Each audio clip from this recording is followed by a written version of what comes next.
Here we go. Ladies and gentlemen, boys and berries, boys and berries, boys and berries. This is Magic Brad with the Magic Brad Show, and here we are. It's Wednesday, Good Friends Day, and that's a good thing because we're going to be talking about friends, or at least building friends, because relationships are key. And my guest on today is Deb, and her last name is Maher, Deb Brown Maher. And she has a book. It's called Sell Like Jesus. Now, who could sell better than Jesus? I think Jesus did a good job of convincing some people, doing some sales, doing some persuasion, if you will. So let's bring on Deb here. Nice round of applause for my friend Deb. 1 second. There she is. There she is. Hi, Deb. Hi, Brad. How are you? I am wonderful and a half, and so are you. How are you? It's good to be here with you again. I am You awesome. You said you were busy. You had some other stuff going on. That's a good thing. Yes, it is a good thing. Yeah, after a while, you go through this COVID stuff and it's kind of, you get stir crazy because nothing's going on. And then all of a sudden when things start happening, you get excited again. Yes. Yes. And today we're talking about building relationships, which is something that has been a challenge during this year with the virus and masks and social distancing. And I notice we do get out and go for walks, and you're walking down the paths, and when someone else is coming, they part. Yes. Go across the street. You can't catch it on the internet, I don't think. So I think we're okay. Okay? Yes. But relationships are very, very important. And I just want to jump right into this so we don't get too long because people have crunch time. But relationships, I think, is one of the most important things in sales, because if you're not trusted, unless you're like one of those crafty timeshare salesmen where they use that neuro-linguistic programming stuff on you. But relationships are very, very important. And I'm assuming you have some scripture from the Bible that kind of talks about relationships because of your book. I'm going to put this little thing up here one more time. This is her book, Sell Like Jesus. And I think I've even got, I'll put our little tagline thing up there too somewhere. This is how you get a hold of it. SellLikeJesus.com. Wonderful. So let's start. Well, so the scripture that I picked for today has to do with the skills that help us build relationships. And it's from Luke 2:46 and 47. It says, so it was that after 3 days they found him in the temple, sitting in the midst of the teachers, both listening to them and asking them questions. And all who heard him were astonished at his understanding and answers. So that passage really stood out to me as I was working on my book because of the order that they mentioned. First, Jesus listened, and then he asked questions. And I think so often in sales, we feel like we have to tell people about our product. We have to let them know all the good things it can do for them. We have to educate them. And that's the opposite of listening. Right. Well, they say you got 2 ears and 1 mouth for a reason. And was it Stephen Covey that said, seek to understand, then to be understood? Yes, I think it's habit number 2. Yeah. And I think it's also important. I think it's also important that a person doesn't get right into, the part about the business. I think there's a lot of relationship stuff that needs to go on before you start talking business. Your general, just getting acquainted kind of thing before you just jump right in. Well, I'm actually swimming a little upstream on that one. That is taught by most sales groups. My feeling is I put myself in the shoes of the buyer. When I'm a buyer, I'm not looking to make friends with the salesperson. What I'm looking for is, do they have something that's really going to help fix the problem that I have? Sure. Are they trustworthy enough that I believe they're going to deliver on what they say they'll do? And is the product or service reasonably priced? Do I feel like I'm they're asking for a dollar amount that I think is the value that I assign to the solution I'm looking for. That's really an interesting point you make, because now, I'm 63 years old and I'm kind of like the old school kind of training. So teaching an old dog new tricks kind of thing, that makes a lot of sense, because when I want something, just tell me what aisle it's in, what side it's on. I'm going to go get it and I'm going to be done. I don't need to hear all this other stuff because I'm in a hurry. So that's probably even more relevant these days when people have limited time and they got so much going on. Just get to the point and serve me. Well, and I've also found, Brad, that what people really do appreciate, and I appreciate when a salesperson does it for me, is when they ask me questions that make me think at a deeper level about what I'm trying to accomplish by buying whatever it is. And because I don't know, as the buyer, I might think I know everything about what I want, but I don't know what I don't know. So on the relationship building element of it, I guess that's where some skills, some social skills come in, where you don't make that customer feel stupid by asking them questions that they don't know. So it's asking them about what's important to them. So you're not asking them about the product. You're asking them, what caused you to be looking for this right now? What was the precipitating event? To use a big word, 2 words, something happened that caused the person to look to buy. It's important to uncover that, because that was a trigger that caused them to be willing to spend the money at that point in time. Also, asking the person, what does good look like? And if you could get your way, what would you expect this product or service to do for you? Sure. And get them to paint the picture. Because when you have that kind of dialogue, what you're doing is seeking first to understand them. Mm-hmm. The deeper level of why they're asking for your product or service. And as you get into that dialogue, then they actually start sharing more from their heart and less from their head. And you get a much better understanding of what they truly need. And then as an ethical salesperson, you don't want to take advantage of them at that point. Like, I've heard the terms, like, if being a man, you look for tools. When someone's going to buy a drill, they're not interested in the machine that turns the drill or the bit. They're interested in the hole that the drill is going to make, right? Right. And what are they making that hole in? And what have they tried to use to make that hole before? And how did that work for them? And if it didn't work, what problem did that cause? And how long have they been without the solution? And what kinds of problems has that caused? See, there's a whole series of questions. Oh, the sense of urgency kind of thing, and how important it is, and priority, and all that. And of course, as you're asking those questions, you have to be listening. And we think we listen.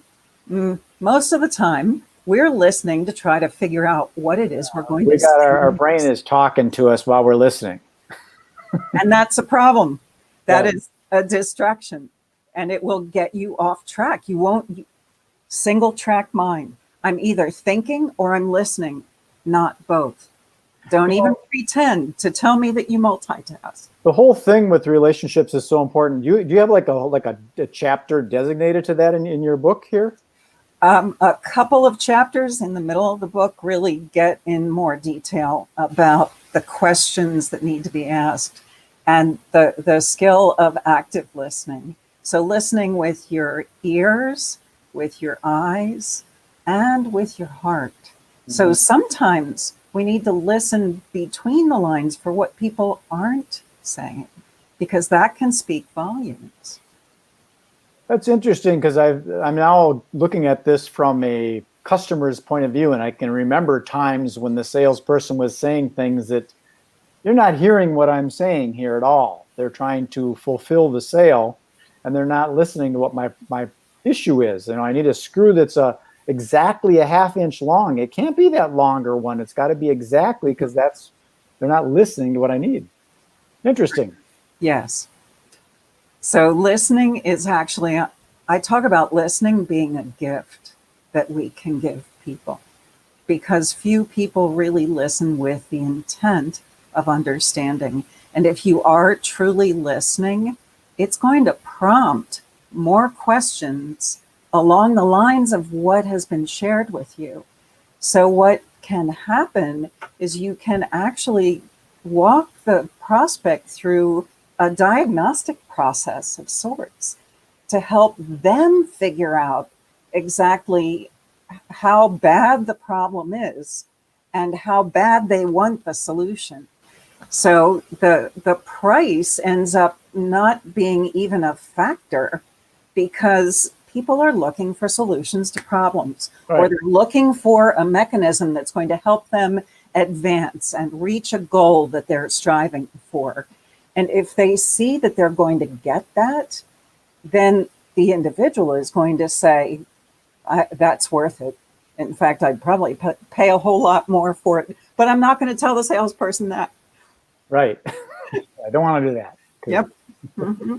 So it's interesting in that you need to be actively listening, especially if you're going to start asking questions, and make sure you're not asking the wrong questions, because you really have to be listening to what that person is actually asking so that you can ask the next question. So it's a very attentive kind of stuff, rather than someone kind of looking around trying to help other people. They should be very, very focused. And there are really two types of questions: the open-ended questions that start with what or how, that help people tell you their story. And then there's a whole series of closed-ended questions that are designed to gather facts. And it depends on the industry. It depends on what you're selling. Some industries, like construction, if somebody's doing renovations, it's very easy to start talking about, well, how big do you want it? And what color do you want it? And okay, those are all factual questions. They're all important in fulfilling the sale once you've made the sale. Mm-hmm. But they aren't really central to the issue of how you're going to make that sale. And that has more to do with how the customer is thinking about this renovation. What are their dreams? What do they envision this renovation looking like, being able to do for them? And is it the kind of project that you're even equipped to do? Which you could come in and do what you always do, but if you're not asking those diagnostic questions, those open-ended questions that get the story, then you're missing out and missing the mark in most cases. That's sinning, missing the mark. It is. Don't go sinning on your customer. No. Mm-hmm. Wow, I never thought about that. That's true. So building that relationship, what kind of things are like biblically sound for like keeping the relationship? Because, once you made the sale, is it like, oh, see ya, done? But you kind of want to have that repeat business, because it's a lot of work getting that customer. It's good to retain them and keep the ball rolling. Yes. Building long-term relationships takes work. And of course, every relationship has its phases. So when you initially meet someone, you're getting to know each other, you're trying to understand them, you're trying to help them understand what you might be able to provide for them if they decide to move forward. So there's that initial phase of establishing trust and connection. And if you then do end up getting the work, the person chooses you, they say, yes, yay, we love that. Then it's fulfilling, it's delivering. So there's the delivery aspect. And are you consistent in the way you treat that person during delivery? And after you've delivered, you have the follow-up. How was your whole experience? And what, if anything else, might we be able to do for you? And who besides yourself should I be talking to? Who do you know that might need what we've done? For the referral business. For the referral business. Yeah, I've got a friend that sells real estate, and what he does after the sale is he says, we're going to have a party, a housewarming party. You invite as many people as you want. I'm paying for all of it. I'm paying for all the food. I'm paying for all the decorations. I'm paying for everything. Nice. And when it's over, I'm paying to have it cleaned up, so your house is going to be the exact same way as when it started. So it's beautiful, and you're not going to pay for anything, and you're not going to lift a finger. So he's building that relationship. Yes, yes. Well, you've got a wealth of knowledge here, so I'm going to also put on your other website here. It says debbrownsales.com. That's how to get in touch with you aside from your book. In case you wanted to talk about how can I make more sales and do it right and without sinning on my customers. Yeah, there's a link to set up a free talk, really, truly free. Okay, I'm not going to sell you anything. Call me for a half hour. I will talk with you about any sales subject. There are also resources on my website. I've written numerous blogs, like in the hundreds. So just go to the resources page and use the search bar to search on a topic. It'll make it very easy to find articles that fit with the topic that you're researching. Yep, I got those things on my website too. It's kind of like a little Google on the website. Exactly. What in the heck are you looking for? Well, one of the things that it's important to do in relationship building is making it easy to do business with you. Yes. And that's one little way to make it easy for people to learn from the vast resources that I do have. You know, that strikes a chord a little bit with me because I've got a couple things going on. And I got to take my sister to go in for a checkup, and I went through all those little beep, beep, beep, press 1 to do this. And I was like, oh man. And then someone else was having me jump through some hoops with one of those robotic things where you ask the question, then it gives you an answer. And there's no human factor to it. And it doesn't build a relationship. It actually breaks the relationship. I hate those things. So, Brad, there are 3 things that I want to leave all the listeners with. Okay. 3 keys to building relationships. So the first one is to always put on a servant mindset. Instead of approaching people with what can I get from them, it's what can I give to them. Sure. When you give first, it's amazing how people will then step forward and say, well, how can I help you? So approach people with a servant mindset, not with the idea that you're going to sell them something or even tell them about what you do. Just be of service in any way that you can. And out of that, natural conversation about what you do can flow. The second thing is to cultivate a habit of curiosity. It surprises me how few people are willing to ask questions and learn more. Take the simple, hi, how are you? Fine, how are you? Fine. It's like a ritual. I'm not asking because I really want to know how you are. Instead, ask it like you mean it. How are you? No, really, what's going on? Tell me. What have you been dealing with since we last spoke? That's a good point. I got a friend he's very good at that. He's actually seriously interested in what is your daughter doing? How is soccer going? He's really, really genuinely interested. Yes. So I call it cultivating a habit of curiosity, because I find that if you're not curious, you will not ask anything. So find ways to get curious. And I mean, to practice this, do it even to the ridiculous. Like you go downstairs and your spouse has a show on TV. Ask them, what made you choose that show? What is it that you like about that show? What are you learning so far by watching that show? Okay, there's 3 questions right off the bat, right? Because I practice doing this. But most people would just go downstairs and say, oh, he's watching X. So speaking of relationships, you can actually use sales techniques, if they're honest, genuine, sincere, to bond your spousal relationship. Absolutely, because they're based on asking good questions and listening. Yeah. Right? Yep. You want to have that recurring customer for many, many, many years. Yes. So what's number 3? Number 3 is the consistent follow-up and follow-through. Oh, sure. It's rare that we make a sale on the first connection. There are usually multiple touches that need to be made. At this point in time, the first 5 or 6 touches might be electronic without dialogue. Right. But you might need to do that electronically to earn the right to have this kind of conversation.